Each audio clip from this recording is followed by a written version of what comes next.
Dear students, today I am going to discuss about the explants, inoculum, acclimatization and method of subculturing.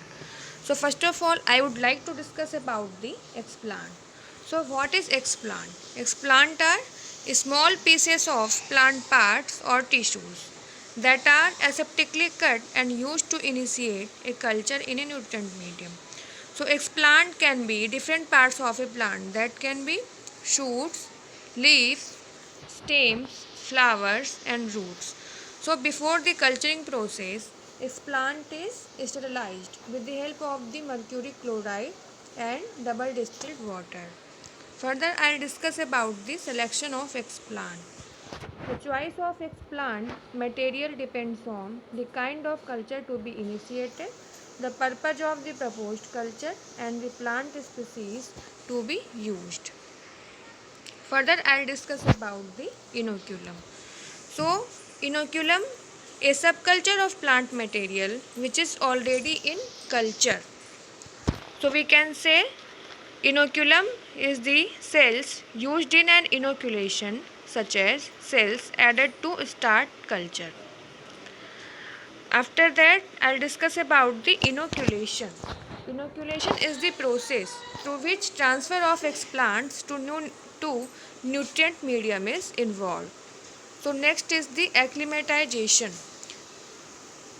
The term acclimatization is defined as the climatic adaptation of an organism, especially a plant, that has been moved to a new environment. So we can say acclimatization is the process in which the gradual hardening is there. So acclimatization of macropropagated plants to a greenhouse or field environment is essential because there is significant difference between the macropropagated environment and the greenhouse or field environment. So we can say there is two environment. So when the plant is transferred from the laboratory to the field, then there is the difference between the environment. So there is a need of the plant of the climatic adaptation. When there will be no climatic adaptation in the plant, then that plant will not be survived into the greenhouse. Then comes method of subculturing. What is subculturing? Subculturing is the process by which the tissue or explant is first subdivided, then transferred into fresh culture medium.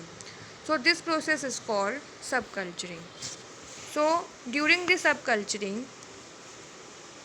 this is the diagrammatic representation of the subculturing, and this is the diagrammatic representation of callus and suspension culture.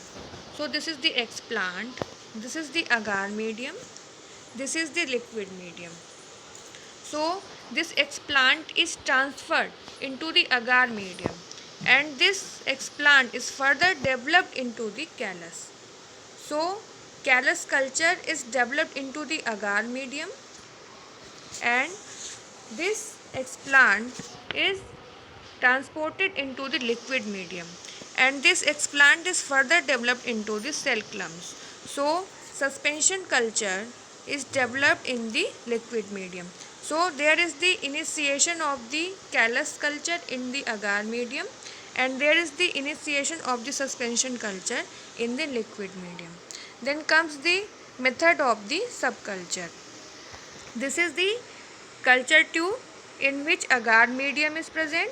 This is the other culture tube in which the fresh medium is present. And from this callus, we will take the pieces of the callus, and this pieces of the callus is present in every test tube. So this callus, this piece of callus is developed into the unorganized mass of the cells, that is the callus. So by this way, we can explain the method of the subculturing in this diagram. So, thank you.